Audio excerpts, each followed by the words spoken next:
दोस्तों मेरे चैनल में आपका स्वागत है और आज मैं आपको दिखाने वाला हूं एक फंक्शनैलिटी Vue.js के एप्लीकेशन में जो कि है रिपीटर फील्ड्स।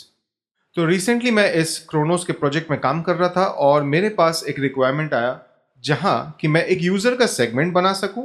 एक टिपिकल ई कॉमर्स रिक्वायरमेंट होता है ये, और इस सेगमेंट के रूल्स ऐसे होने चाहिए कि मैं मल्टीपल रूल्स ऐड कर पाऊं। तो देखिए, अगर मैं एक वीआईपी कस्टमर करके रूल बनाना चाहूं तो वहां पे मैं चाहूंगा दो रूल। पहला वाला कि मेरा जो कस्टमर का टोटल वैल्यू है वो एटलीस्ट 5000 हो, और दूसरा रूल है कि इस कस्टमर का मिनिमम जो वैल्यू है वो एटलीस्ट 1000 हो।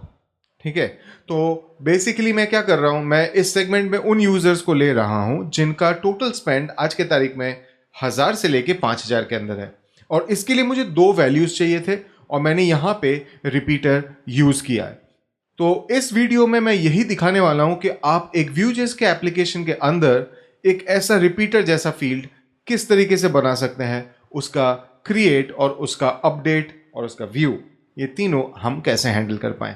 तो अगर ये आपको इंटरेस्टिंग लगता है तो चलिए इस वीडियो में देखते हैं इसे कैसे बना सकते हैं। तो चलिए शुरू करते हैं इंस्टॉलेशन से लेके, बिकॉज मैं चाहूंगा कि हम एक क्लीन स्लेट के साथ शुरू करें जाते किसी को कोई कंफ्यूजन ना हो। तो मैं मेरे ट्यूटोरियल्स के फोल्डर में जाता हूं और एक नया लैरावेल एप्लीकेशन बनाऊंगा। सो लैरावेल न्यू, ब्लॉकवर्म नहीं, इसका नाम रख देते हैं रिपीटर। ठीक है, मैं स्टार्टर किट यूज करूंगा लैरावेल ब्रीज का। ये मेरे लिए आसान रहेगा, पूरा स्कैफोल्डिंग मिल जाएगा, और यहां पे मैं व्यू एंड इनर्शिया का सिलेक्शन करता हूं। डार्क मोड और ये सब मुझे कुछ नहीं चाहिए फिलहाल के लिए।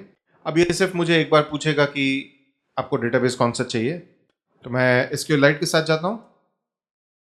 माइग्रेशंस रन कर दो, यस। ऑलराइट, तो मेरा पूरा जो स्टार्टर किट था उसके साथ इंस्टॉलेशन हो चुका है। मैं रिपीटर फोल्डर के अंदर जाता हूं, इसको VS कोड में ओपन कर लेता हूं। This is our application. यहाँ पे एकदम क्लीन स्लेट है। हम चाहे तो एक यूजर रजिस्टर कर लेते हैं। अब नेक्स्ट स्टेप क्या है, तो इस एग्जाम्पल के लिए मैं क्या करूंगा, मैं एक प्रोजेक्ट करके मॉडल बनाऊंगा। एंड मेरा आइडिया ये है कि एक प्रोजेक्ट एक यूजर के साथ डिपेंडेंट है और अदर रिलेटेड है, तो एक यूजर मल्टीपल प्रोजेक्ट्स डाल सकता है। उस प्रोजेक्ट में उसका प्रोजेक्ट का नाम रहेगा, एक डिस्क्रिप्शन रहेगा, और उस प्रोजेक्ट का अगर कोई URL है तो वो URL डाल देगा। ठीक है, इतना मुझे करना है। तो चलिए स्टार्ट करते हैं माइग्रेशंस के साथ। तो PHP artisan make model project, मैं एक्चुअली कंट्रोलर भी बना सकता था, कर लेते हैं चलो, है ना। तो अब मेरे पास माइग्रेशंस में ये फाइल है, तो हमें क्या फील्ड्स चाहिए। हमें एक नेम फील्ड चाहिए जो कि स्ट्रिंग होगा, एक डिस्क्रिप्शन जो कि टेक्स्ट होगा, और एक URL अगेन जो कि स्ट्रिंग होगा। एंड क्योंकि हम इसे यूजर के साथ रिलेट करने वाले हैं तो ऑब्वियसली हम एक फॉरेन की का भी कॉलम डाल देंगे। ठीक है, तो चलिए करते हैं। ऑलराइट, तो मेरा कोड यहाँ पे रेडी है। मैं यहाँ पे आप देखिए फॉरेन ID फॉर करके यूजर क्लास दिया है, सो इससे क्या होगा, यूजर ID करके एक कॉलम बन जाएगा।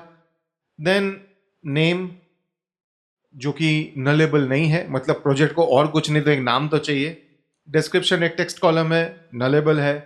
URL एक नलेबल फील्ड है, किसी चीज को URL हो सकता है, किसी को नहीं हो सकता है, तो I am keeping that open. ठीक है, ये हो गया। अभी चले जाते हैं प्रोजेक्ट के मॉडल पे। अब देखता हूं मेरा को पायलट कहां तक मुझे हेल्प कर पाता है।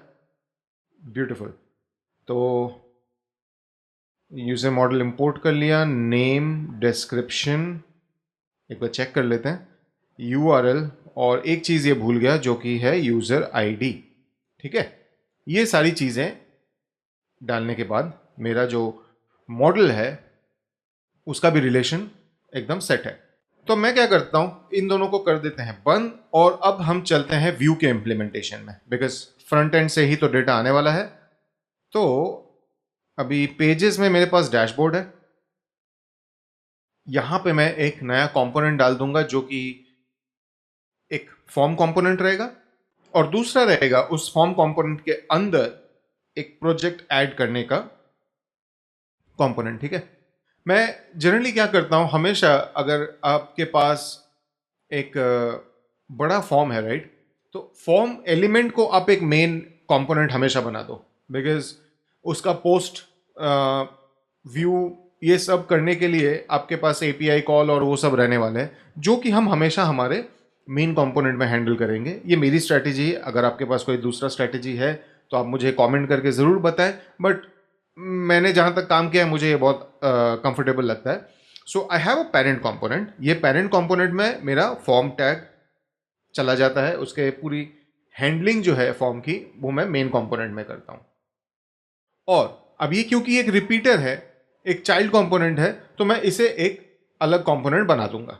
जैसे कि अगर मुझे किसी रीजन से एक फाइल अपलोड का फील्ड चाहिए रहेगा, तो मैं वो मेन कंपोनेंट के अंदर नहीं डालूंगा, मैं उसे एक चाइल्ड कंपोनेंट बना दूंगा, उसका पूरा यूजर एक्सपीरियंस उस कंपोनेंट के अंदर मैनेज करूंगा, एंड जो भी डेटा आ रहा है वो मैं इस चाइल्ड कंपोनेंट से पेरेंट कंपोनेंट को पास कर दूंगा। तो इससे होता यह है कि कंसर्न सेपरेट हो जाते हैं। जब आपका फॉर्म कॉम्प्लिकेटेड होता रहेगा, आपके लिए डिबगिंग और एक्चुअली रीडेबिलिटी भी बहुत इजी हो जाती है। ठीक है, तो ये तो हुआ एक्सप्लेनेशन। चलिए कंपोनेंट बनाते हैं। जावास्क्रिप्ट फोल्डर के अंदर मैं एक फॉर्म्स करके फोल्डर बना के प्रोजेक्ट्स फॉर्म डॉट व्यू एक फाइल बना लेते हैं। ठीक है, अब इसके अंदर मेरा स्क्रिप्ट और टेम्पलेट टैग आ जाएगा, मैं वो खत्म कर देता हूँ। ऑलराइट, तो मैंने एक बेसिक मार्कअप स्ट्रक्चर डाला है और एक कंपोनेंट भी इंपोर्ट किया है जो हमें ब्रीज के डिफॉल्ट स्कैफोल्डिंग से मिल जाता है। तो यहाँ पे मुझे वो कंपोनेंट शो करना है, क्यों ना मैं फॉर्म, ठीक है, और इसको यहाँ पे परफेक्ट, तो ये हो गया। एंड आई थिंक मेरा npm run dev नहीं चल रहा है। तो यहाँ पे मेरे पास दो बटन्स हैं, मैं यूआई पे नहीं जा रहा हूँ अभी, बट ऐड प्रोजेक्ट्स करके मेरा जो फॉर्म कंपोनेंट है, यहाँ पे मुझे दिखता है ये div। ठीक है, उसके बाद मेरा एक div है जहाँ पे मैं ऐड प्रोजेक्ट का बटन दिया हूँ। तो इसके क्लिक पे मैं ये एक्सपेक्ट करता हूँ कि यहाँ पे ऐड नया एक प्रोजेक्ट ऐड करने का मुझे ऑप्शन मिल जाएगा, और सेव तो मुझे सेव कर देने देगा। ठीक है, अभी इस सिचुएशन में मैं एक और कंपोनेंट बनाने वाला हूं, जैसा मैंने पहले ही कहा था, जो कि है एक चाइल्ड कंपोनेंट, और उसका मैं नाम रखूंगा सिंगल प्रोजेक्ट। ठीक है, बढ़िया। तो ये मेरा कंपोनेंट बन चुका है। यहाँ पे मेरे 3 इनपुट फील्ड्स हैं। अभी के लिए मैंने सारे टेक्स्ट फील्ड डाल दिए हैं, और अब मैं क्या करता हूँ, यहाँ पे देखिए ये कुछ इस तरीके से आएगा।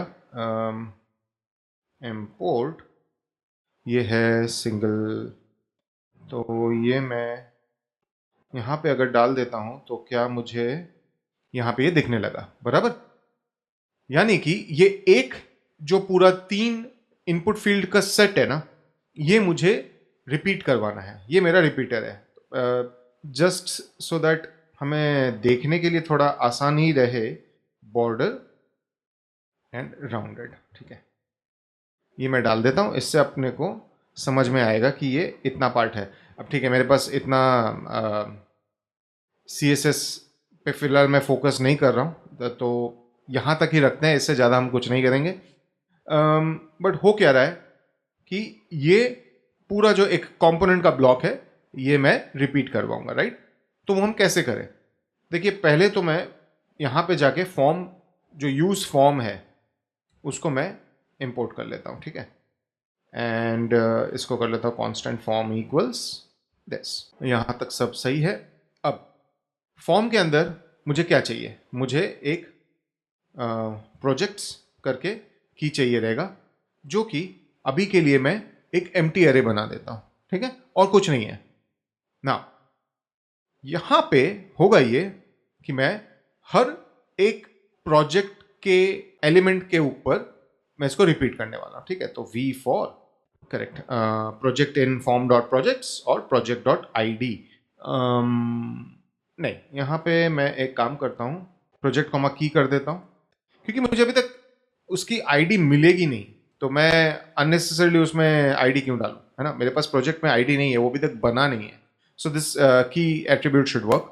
यहाँ पे ये जो ऐड बटन है ना, इस पे मैं ऑन क्लिक पे एक फंक्शन कॉल कर लूंगा, ठीक है। वो फंक्शन होगा ऐड न्यू प्रोजेक्ट। इस फंक्शन पे हम एक छोटा सा काम करने वाले हैं, वो ये है, करेक्ट, डिस्क्रिप्शन। कुछ चीज़ों में ये थोड़ा से कॉन्टेक्स्ट सही से नहीं समझता है, यहाँ पे मुझे लगता है बहुत जेनेरिक हो जाता है कोपायलट। बट बेसिकली हम क्या कर रहे हैं, form dot projects dot push, ठीक है। तो जब भी ऐड प्रोजेक्ट पे हम मैं क्लिक करूंगा, यहाँ पे ये एक ऑब्जेक्ट पुश हो जाएगा, जिसके वजह से ये रेंडर होने लगेगा। तो यानी कि अब मैं बाय डिफॉल्ट कोई भी चीज़ रेंडर नहीं कर रहा हूँ, क्योंकि मेरा यहाँ पे फॉर लूप लग चुका है। अगर मैं इसे निकाल देता हूँ तो मैं एक एटलीस्ट आइटम रेंडर कर रहा था, राइट, वो अभी निकल गया। ओके, मैं अगर चाहूँ तो यहाँ पे एक बाय डिफॉल्ट वाला भी डेटा डाल के रख सकता हूँ, तो उससे होगा ये कि इनिशियल लेवल पे ही मुझे एक मिल जाएगा। बट ठीक है, let's not get into that. अभी हम इसको ये ऐसे ही रखते हैं। अब इसे मैं रिफ्रेश किया, ऐड प्रोजेक्ट्स, अब आप देखिए ये मेरा रिपीटर तो काम करने लग गया, करेक्ट। बट इसके वजह से अभी भी मुझे डेटा नहीं मिलने वाला है, क्योंकि मैं अगर यहाँ पे आपको एक प्री टैग के अंदर फॉर्म डॉट डेटा प्रिंट करके दिखाऊं, जो कि डबल कर्ली ब्रेसेस में रहता है, या फिर पूरा फॉर्म ही दिखा देता हूँ, बहुत ज़्यादा बेटर है। तो आप देखेंगे यहाँ पे मुझे प्रोजेक्ट्स एम्प्टी अरे दिख रहा है, और जब मैं इसे ऐड प्रोजेक्ट करता हूँ तो यहाँ पे मुझे कीज मिल रहे हैं, लेकिन ऑब्वियसली मैंने यहाँ पे अभी तक कुछ इसका रिलेशन बनाया नहीं है, तो यहाँ पे तो मुझे ऊपर कुछ अपडेट दिखने नहीं वाला है। ओके, इसको मैं कैसे करूँ? और यहाँ पे आता है एक व्यू मॉडल करके कॉन्सेप्ट Vue.js में। तो होगा ये कि मैं पेरेंट कंपोनेंट से एक डेटा पॉइंट भेजने वाला हूं चाइल्ड कंपोनेंट के अंदर, और चाइल्ड कंपोनेंट इस व्यू मॉडल को लेके अपने अंदर उस चीज को हैंडल करेगा, एंड जब भी कोई चेंज होगा तो वो उस चेंजेस को खुद के अंदर करके पेरेंट कंपोनेंट को भी बताने वाला है। अब इसमें एक डिटेल वीडियो मैंने पहले भी बनाया है व्यू मॉडल के ऊपर, वी मॉडल के ऊपर, सॉरी। तो अगर आप चाहें तो उस वीडियो को रेफर कर सकते हैं, आपको लिंक ऊपर मिल जाएगा। बट हाँ, तो मैं उस व्यू मॉडल को, सॉरी, वी मॉडल को यूज करने वाला हूं, जाते मेरे अंदर के कंपोनेंट्स को वो डेटा मिलता रहे, ठीक है। वी मॉडल के लिए मैं सबसे पहले यहां पे एक वी मॉडल डिफाइन करूंगा, एंड यहां पे फॉर्म डॉट प्रोजेक्ट्स, जो इसकी की है, ये मैं यहां पे भेज देता हूं। अब ये मैंने यहां पे भेजा है, तो चाइल्ड कंपोनेंट के अंदर मुझे उस मॉडल को लेना पड़ेगा। तो मैं क्या करता हूं, यहां पे constant model equals define model, ठीक है। यहां पे क्योंकि वो मॉडल मुझे मिल गया है, मैं इसे एक ऑब्जेक्ट की तरह ट्रीट करने वाला हूं, और वी मॉडल इक्वल्स, ये वी मॉडल बेसिकली मेरा, मैं कैसे बोलूं, जो टू वे बाइंडिंग हम करते हैं वो वाला पार्ट है, क्योंकि जो मैंने बाहर से वी मॉडल भेजा था वो मुझे एज मॉडल मिल रहा है, ठीक है। तो मॉडल डॉट, ये हो जाएगा नेम, डिस्क्रिप्शन। तो अगर मैं ने सब चीज सही से किया है तो कुछ गड़बड़ है, because undefined reading name single के अंदर, ओके, मॉडल यहाँ पे आया, ओह माय बैड, मैंने मोड कर दिया, एल मिसिंग है, इसके वजह से प्रॉब्लम हो रहा था। यानी कि अब अगर मैं यहाँ पे कुछ टाइप करूँ, प्रोजेक्ट 1 बराबर, यहाँ पे मुझे ये दिख रहा है, description 1, URL 1, oops 1, and similarly project 2, description 2, URL 2। इसका मतलब है ये डेटा मुझे यहाँ पे मिलने लगा, और यही हमें चाहिए था। अब यानी कि मैं जितने भी यहाँ पे ऐड प्रोजेक्ट करता रहूँगा, मुझे ये ऑब्जेक्ट्स प्रोजेक्ट के अंदर मिलते रहेंगे, है ना। तो मेरा जो बेसिक रिपीटर का फंक्शनैलिटी था वो तो काइंड ऑफ कंप्लीट हुआ है। अब मुझे देखना है कि इसको मैं हैंडल कैसे करूं, सबमिट कैसे करूं, है ना। तो देखिए मेरा सेव बटन तो यहाँ पे ऑलरेडी बना हुआ है, इस पे हमें फंक्शनैलिटी डालना पड़ेगा। तो मैं क्या करता हूँ, यहाँ पे सबसे पहले तो @click, मतलब ऑन क्लिक पे मैं सेव प्रोजेक्ट करके एक फंक्शन कॉल कर लूंगा। इस फंक्शन को डिफाइन करते हैं यहाँ पे कहीं पे, फॉर्म ऑब्जेक्ट है तो मुझे फॉर्म में डॉट पोस्ट मिल जाएगा। राउट, ठीक है, मैंने अभी तक राउट बनाया नहीं है, तो मुझे कुछ ऐसा करना पड़ेगा कि पहले तो मैं एक PHP आर्टिजन में एक कंट्रोलर मैंने शायद बनाया है ना, देखें, प्रोजेक्ट कंट्रोलर, यस मैंने प्रोजेक्ट कंट्रोलर बनाया है और इसमें सारे मेथड्स भी हैं।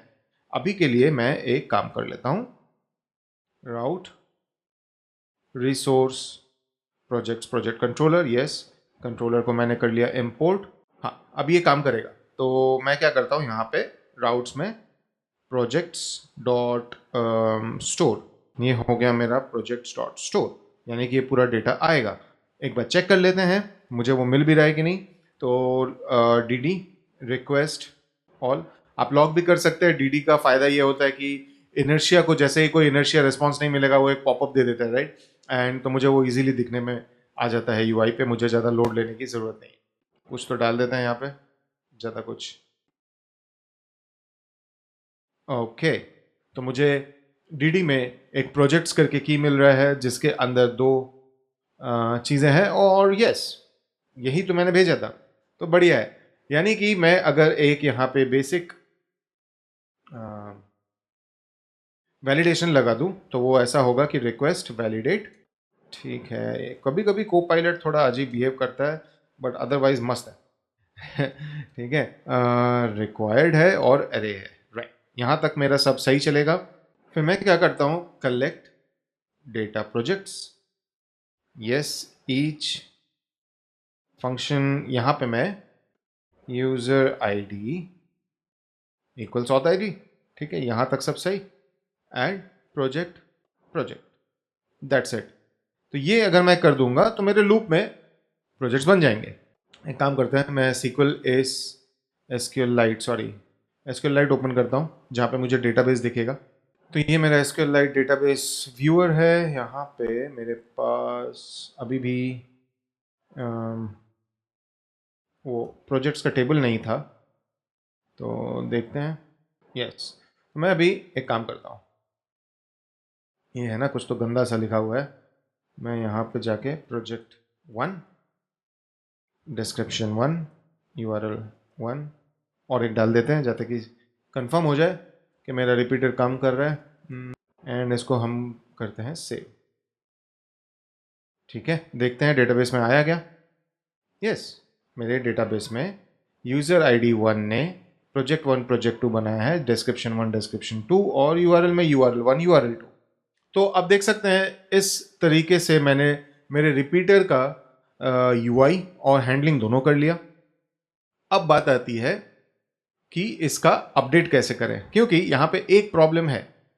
मैं अगर यहाँ पे प्रोजेक्ट 3 डिस्क्रिप्शन 3 सॉरी URL 3 करूँगा और सेव करूँगा, तो आपको पता है क्या होगा, 1 2 3 वापस से बन गया, जो कि हमें नहीं चाहिए। तो हम क्या करते हैं, यहाँ पे एक सिंपल सा चीज़ कर सकते हैं, बिकॉज मेरे आईडीज़ का इतना कोई मुझे लोड नहीं है, तो मैं इस करंट यूज़र के जितने भी प्रोजेक्ट्स हैं उसको पहले हम डिलीट कर दें, and then everything is fine. तो देखेंगे यहाँ अगर मैं अब सेव पे क्लिक करता हूँ तो मेरे पास पहले जो 5 थे उसके जगह पे सिर्फ 3 बाकी रहेंगे, क्योंकि मैंने बाकी के उड़ा दिए। हाँ, आपकी ID 6 7 8 होगी, because obviously on every save you are deleting everything जो कि उस यूज़र ने बनाया था। तो अगर आपको ID से कोई रिलेशन का प्रॉब्लम है तो फिर आपको लूप घुमा के देखना पड़ेगा कि कौन कौन से चेंज हुए हैं, कौन कौन से डिलीट हुए हैं, कौन से अपडेट हुए हैं, एंड आपको वो सारी चीज़ें हैंडल करनी पड़ेंगी। वो इस ट्यूटोरियल का पार्ट नहीं है, ये एक जनरल आउट से डेवलपमेंट कॉम्प्लेक्सिटी है जो आपको हैंडल करना है, बट किस तरीके से काम करेगा ये आपको समझ में आ रहा है, राइट। फाइनल चीज़ जो मैं आपको दिखाना चाहूँगा वो है व्यू, क्योंकि मैं अगर अभी इसे रिफ्रेश कर रहा हूँ तो ये उड़ जाएगा। मैं राउट नहीं बनाता हूँ, जस्ट हम क्या करते हैं ना, यहाँ पे मेरा डैशबोर्ड का जो पार्ट है, यहाँ पे प्रोजेक्ट्स इक्वल्स प्रोजेक्ट्स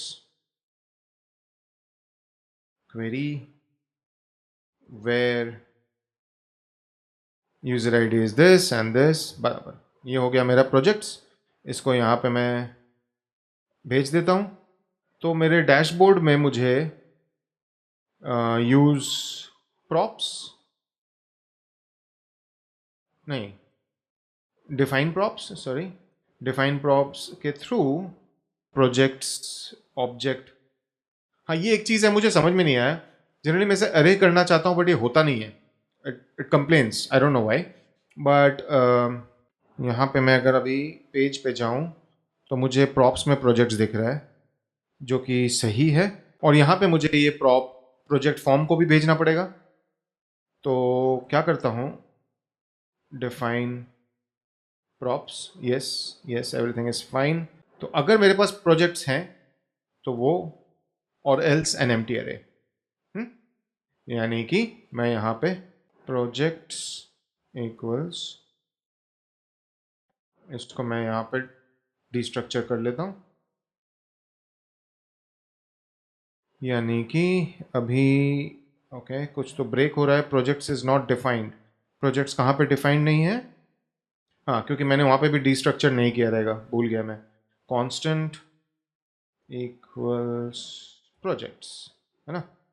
तो अभी आप ये देखिए, मैं उस प्री टैग को अभी निकाल देता हूँ, अभी उसका काम खत्म हो गया, है ना? ये देखिए यहाँ पे ये सारी चीज़ें अभी आपको दिख रही हैं। ये यूज़र 1 का मैंने फिलहाल के लिए हार्ड कोड किया है, एज एन ऑथ आईडी है, तो कोई दूसरा यूज़र अगर लॉगिन करेगा तो उसको अपना प्रोजेक्ट्स दिख जाएगा। और यहाँ पे अगर मैं कुछ भी चेंज करता हूँ, प्रोजेक्ट टेस्ट डेमो, डेमो का स्पेलिंग गलत है, और मैं इसे सेव करता हूँ, तो मुझे मेरे डेटाबेस में ये चेंजेस दिख रहे हैं। और ऑब्वियसली जब मैं रीलोड करता हूँ, ये देखिए एक बार दो बार, तो वो चेंजेस भी रिफ्लेक्ट हो रहे हैं। और यही है इस वीडियो का कंप्लीट टारगेट, जो कि मैं आपको दिखाना चाहता था कि रिपीटर फील्ड्स एक व्यू के प्रोजेक्ट में आप कैसे इंप्लीमेंट कर सकते हैं। आशा करता हूँ आपको ये पसंद आया, आपको ये इन्फॉर्मेशन यूजफुल लगा। अगर आपको ये अच्छा लगा है तो कमेंट कीजिए, चैनल को सब्सक्राइब कीजिए, वीडियो को लाइक कीजिए। Thank you.